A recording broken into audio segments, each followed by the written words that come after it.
will show you how to create a good looking poster in just a quick few steps. First of all, you need to choose a location for your photoshoot. Try to think about what your final product should look like. Maybe it should be energetic or with a lot of colors. That's why I chose Sugar Mountain as my location.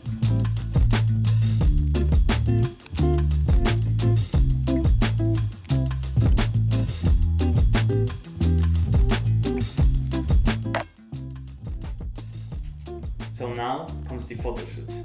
Don't be afraid of dynamic poses or crazy angles. The more crazy it looks, the more unique it is. So at this stage I have my photo ready and I like to sketch out something to see what works, what looks well. Maybe I want to have some typography in it, maybe I just want a logo. The design I like the most is this one with the Nike logo as a basketball bounce. I think it looks really unique and I decided to go with it.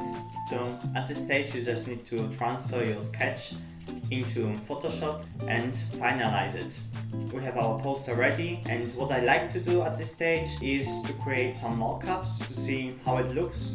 For example, here I can see that I didn't left enough space on top, so that would be something that I would change later. And there we have it.